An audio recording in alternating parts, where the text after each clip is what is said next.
बिस्मिल्लाहिर्रहमानिर्रहीम। अस्सलाम वालेकुम। आप देख रहे हैं हमारा डिजिटल चैनल और मैं हूं ज़ुएब खान। जिन्होंने हमारे चैनल को सब्सक्राइब नहीं किया उनसे गुजारिश है कि हमारे चैनल को लाइक, सब्सक्राइब और शेयर ज़रूर करें ताकि आपको मुल्क भर में होने वाली ताज़ा तरीन अपडेट से लम्हा बलम्हा बाखबर रखा जा सके।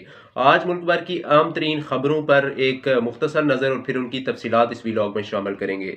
इमरान खान एक बड़ी मुश्किल में फंस गए, इसके हवाले से आपको तफसीलात देंगे। इलेक्शन कमीशन ने हतमी हल्का बंदियां जारी करके इलेक्शन में होने वाली तमाम रुकावटों को ख़त्म कर दिया। सीनियर सहाफ़ी अंसार अब्बासी की रिपोर्ट के मुताबिक मियां नवाज शरीफ क्या चौथी दफ़ा वज़ीर आज़म बनेंगे या कोई कन्फ्यूजन है, इसके बारे में भी आपको बताएंगे। पाकिस्तान तहरीक इंसाफ के इंट्रा पार्टी इलेक्शन कब होंगे? कल इनकी तारीख रखी गई थी लेकिन अभी क्या खबर है, इसके बारे में भी आपको बताएंगे।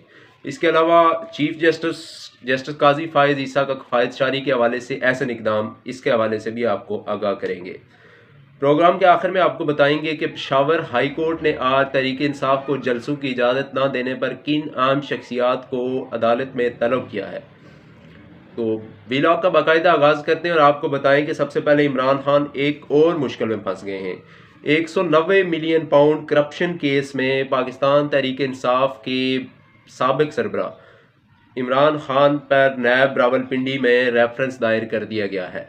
ये वो केस जिसमें इमरान खान को गिरफ्तार किया गया था, उन पर इन्वेस्टिगेशन जारी थी, फिर उसकी इन्वेस्टिगेशन हुई, फिर इसको बाकायदा उनको जेल में जाकर इस हवाले से भी तहकीकात होती रही। पहले तहकीकात हुई, फिर इन्वेस्टिगेशन हुई और उसके बाद आज बिलाखिर नैब ने रावलपिंडी की एहतसाब अदालत में चेयरमैन तहरीक इंसाफ और मज़ीद 6 अफराद के खिलाफ नैब 190 million pound Al-Qadir trust corruption case में रेफरेंस दायर कर दिया है।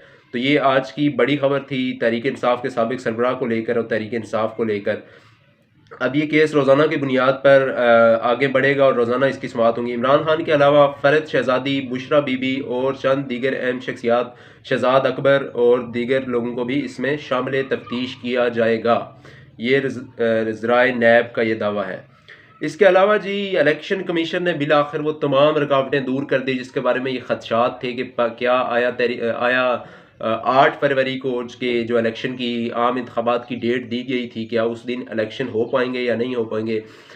बिल आखिर जी इलेक्शन कमीशन ने आज हतमी हल्का बंदियाँ जारी कर दी और उनका नोटिफिकेशन भी जारी कर दिया है, जिसके मुताबिक कौमी असम्बली की 266 नशिस्तें होंगी, बलूचिस्तान की 16, पंजाब असम्बली की पंजाब की जो कौमी असम्बली की नशिस्तें होंगी वो 141 होंगी, इस्लामाबाद की 3 नशिस्तें, KPK की 45, सिंध की 61 नशिस्तें, ख़वातीन के लिए 60 नशिस्तें मुख्तस की गई हैं और ये कुल मिलाकर 326 नशिस्तें बन गई हैं। ये जो डीलिमिटेशन हुई थी उसके बाद जो है कौमी असम्बली की कोई 10 से 12 नशिस्तें जो हैं वो कम हुई हैं। इस तरह पंजाब से भी कौमी असम्बली की नशिस्तें कम हुई हैं, सिंध में इसका इजाफा हुआ है, बलूचिस्तान में भी इसका इजाफा हुआ है और इस तरह ये कुल मिला के 326 अरकान का जो है अवान इस मरतबा आम इंतखाबात के बाद जो है वो सामने आएगा।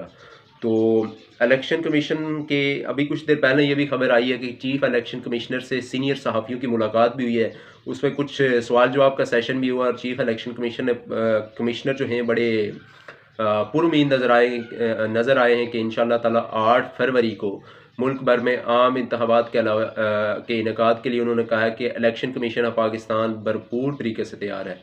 तो ये बड़ी अच्छी खबर जो कि इस वक्त मुल्क की सियासी हालात को अगर देखा जाए तो इलेक्शन जो हैं वो एक तरीके से नागुज़ीर हो चुके हैं।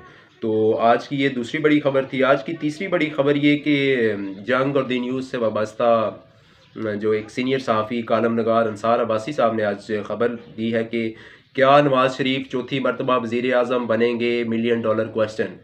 तो मज़ीद जो हैं वो अंसार अब्बासी साहब अपनी रिपोर्ट में लिखते हैं कि नवाज शरीफ ने अभी तक आम इंतखाबात में कामयाबी के बाद चौथी मरतबा वज़ीर आज़म बनने का फ़ैसला नहीं किया, लेकिन इस हवाले से मुस्लिम लीग नून की पार्टी के अंदर और सीनियर रहनुमाओं का ये राय है कि मियां नवाज शरीफ ही चौथी मरतबा वज़ारत उज़्मा का कलमदान संभालें, ताकि जिन लोगों ने नवाज शरीफ को नाअहल किया था 2017 में उनको हज़ीमत उठानी पड़े।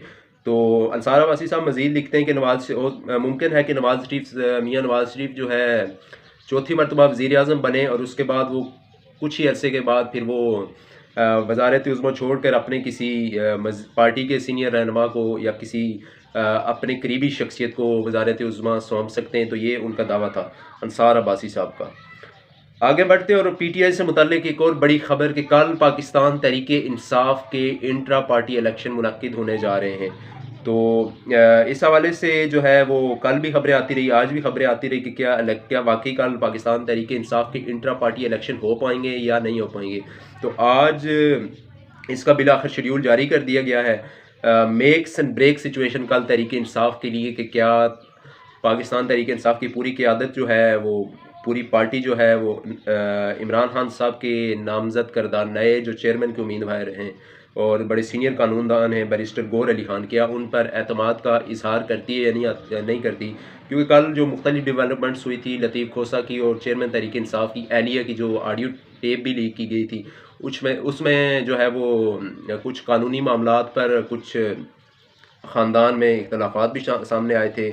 तहरीक इंसाफ के सरबराह इमरान खान की एहलिया और तहरीक इंसाफ के सरबराह जो हैं उनकी हमशीरा अलीमा खान के दरमियान कुछ इख्तलाफात की खबरें भी थी।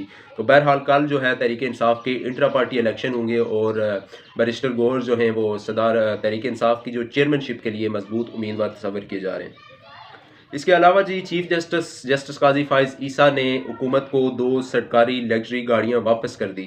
तो ये चीफ जस्टिस ऑफ पाकिस्तान का ख्वाहिशारी को सामने रखते हुए बड़ा एहसन इकदाम जो जस्टिस काजी फाइज ईसा जब से चीफ जस्टिस बने वो मुख्तलिफ हवाले से अपने फैसलों के ज़रिए और अपने इकदाम के ज़रिए मुसलसल खबरों में इन्हें और चंद बड़े फैसले भी वो सादर फरमा रहे हैं और कुछ ऐसे इकदाम भी उठा रहे हैं जिसके लिए वो एग्जाम्पल सेट कर रहे हैं कि इस मुल्क के लिए जो है बड़ा ओहदा रखने वाले जो हैं वो किस तरह की ख्वाहिशारी अपना सकते हैं। इसके बाद जी एक बड़ी सेंसिटिव खबर ये कि जो अफवाज पाकिस्तान है उसके अंदर एक कह सकते हैं कि गौर व खौस जारी है कि क्या फैज़ाबाद धरना केस जिसकी तहकीकात इस वक्त जारी हैं, सुप्रीम कोर्ट ने एक कमीशन तश्कील दिया है जिसके बाकायदगी से इजलास भी हो रहे हैं, जिसकी तहकीकात भी जारी हैं। तो जिसके अगर ये कहा जाए तो गैर मुनासिब न होगा कि मरकज़ी मुलज़म जो हैं फैज़ अमीन जिनको मुमकिन तौर पर ज़िम्मेदार ठहराया जा सकता है, क्या आर्मी उनके ख़िलाफ़ कोई इक़दामात उठाएगी, क्या आर्मी उनका कोर्ट मार्शल करेगी। इस हवाले से फ़ौज के अंदर अभी तक कोई मुमकिन जो है हतमी फ़ैसला नहीं हो सका। आर्मी चीफ जो हैं वो अपने जो है वो कोर के साथियों से मुशावरत में भी मसरूफ़ हैं। अभी तक उन्होंने कोई हतमी फ़ैसला और हतमी कदम नहीं उठाया कि आया अगर कमीशन ने या सुप्रीम कोर्ट ऑफ पाकिस्तान ने जस्टिस काजी फाइज ईसा ने या किसी और जज ने या फिर कमीशन की सिफारशात पर अमल दरामद के लिए अगर फैज़ हमीद जो उसके साबिक सरबराह हैं ISI की अगर उनको मुलज़म ठहराया जाता है, कसूरवार ठहराया जाता है, तो क्या उनका कोर्ट मार्शल किया जाएगा। इस हवाले से फ़ौज के अंदर और फ़ौज की आला कमान के अंदर अभी तशवीश पाई जाती है, मतलब तशवीश भी पाई जाती है और अभी कन्फ्यूजन भी पाई जाती है कि क्या कोई ऐसा इकदाम उठाया जाएगा या नहीं उठाया जाएगा। तो ये थी जी बड़ी अंदर की खबर और सेंसिटिव खबर। इसके अलावा आज पेशावर हाई कोर्ट ने एक बड़ा सख्त इकदाम उठाया जी। पेशावर हाई कोर्ट ने तहरीक इंसाफ को बतौर पार्टी KPK के अंदर और मुल्क भर के अंदर बिलखुसूस KPK के अंदर जलसों की इजाज़त ना देने पर चीफ इलेक्शन कमिश्नर, सूबाई चीफ इलेक्शन कमिश्नर और चीफ सेक्रेटरी जो हैं सूबाई चीफ सेक्रेटरी उनको ज़ाती हैसियत में कल तलब कर लिया है। तो अगर देखा जाए तो तहरीक इंसाफ जो है ये शिकायत करती नज़र आती है कि हमें इलेक्शन के लिए वो जो लेवल प्लेइंग फील्ड नहीं दी जा रही, हमें वो ग्राउंड्स नहीं दिए जा रहे जिसके सामने रख कर जिसकी बुनियाद पर वो आम इंतखाबात में हिस्सा ले सके। तो पेशावर हाई कोर्ट ने जी इस केस की सुमात करते हुए आज जो है बड़ा अच्छा इकदाम उठाया है। देखना ये होगा कि चीफ इलेक्शन कमिश्नर, सूबाई चीफ इलेक्शन कमिश्नर और चीफ सेक्रेटरी इस पर अपना क्या जवाब जमा करवाते हैं।